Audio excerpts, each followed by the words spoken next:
Oke, selamat datang. Hari ini, kita bakal kupas tuntas sebuah misteri kuno yang luar biasa dari Al-Quran. Nah, selama berabad-abad, siapa sih sebenarnya sosok Zulkarnain ini? Itu jadi salah satu teka-teki terbesar dalam sejarah loh.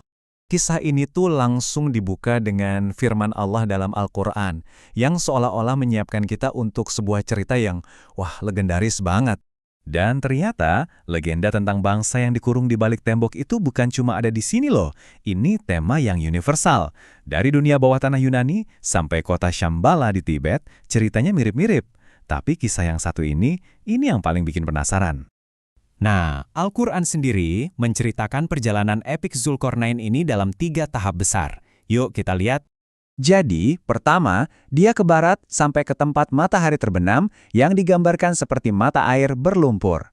Terus, dia ke timur, ke tempat matahari terbit, di mana dia nemuin kaum yang gak punya pelindung dari panasnya.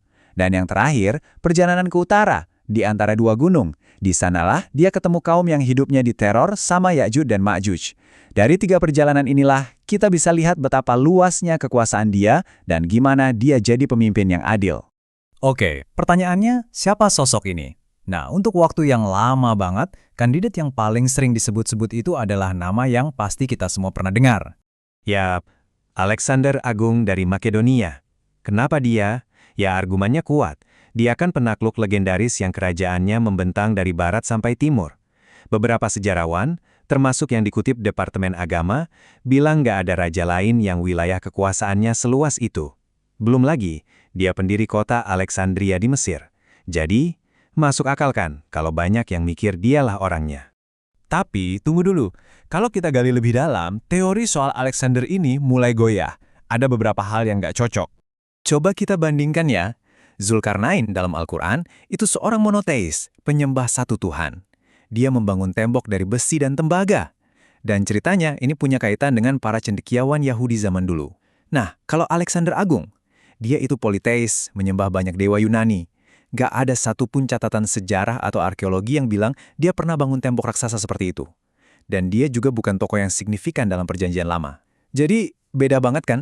Ini poin-poin krusial yang bikin teori Alexander jadi lemah. Karena teori soal Alexander banyak celahnya, para sejarawan mulai mencari kandidat lain. Dan mereka menemukan seorang penguasa hebat lainnya dari dunia kuno. Kuncinya ada di namanya sendiri, Zulkarnain. Apa artinya? Secara harfiah, artinya adalah dia yang memiliki 2 tanduk. Nah, ini jadi petunjuk penting buat teori yang baru. Dan disinilah momen ahanya. Di sebuah relief batu di Pasar Gadai Iran, ada ukiran Raja Persia, Cyrus Agung, yang digambarkan memakai mahkota dengan 2 tanduk yang jelas banget.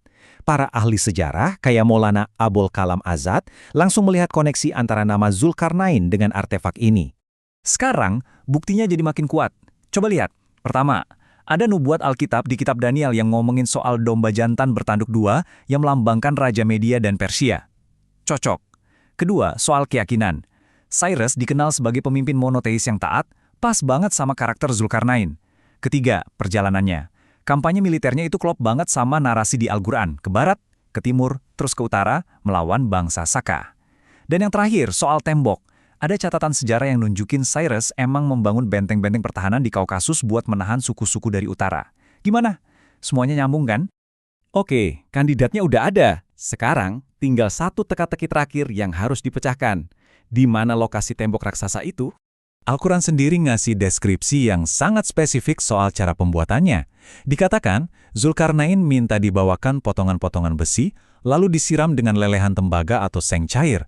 Jadi intinya itu balok-balok besi raksasa yang direkatkan dengan logam cair.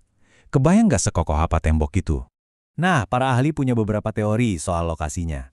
Ada yang bilang di pegunungan Kaukasus, yang emang jadi penghalang alami antara Eropa dan Asia. Lebih spesifik lagi, mungkin di celah Darial, lorong sempit yang dari dulu jadi lokasi strategis. Ada juga yang menunjuk ke Derbent di Rusia, yang dijuluki gerbang dari segala gerbang. Atau bahkan di Asia Tengah dekat Uzbekistan, di sebuah celah yang namanya Darban atau gerbang besi. Intinya, semua lokasi ini adalah jalur-jalur kuno yang sering dipakai suku nomaden buat menyerang ke selatan. Tapi ceritanya nggak berhenti di situ. Tembok ini bukan cuma bangunan bersejarah.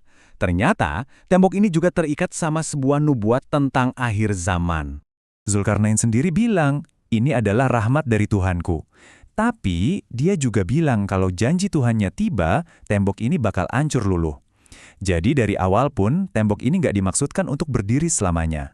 Dan dalam tradisi Islam, momen hancurnya tembok itu dan keluarnya Ya'juj dan Ma'juj diyakini sebagai salah satu tanda-tanda besar datangnya hari kiamat.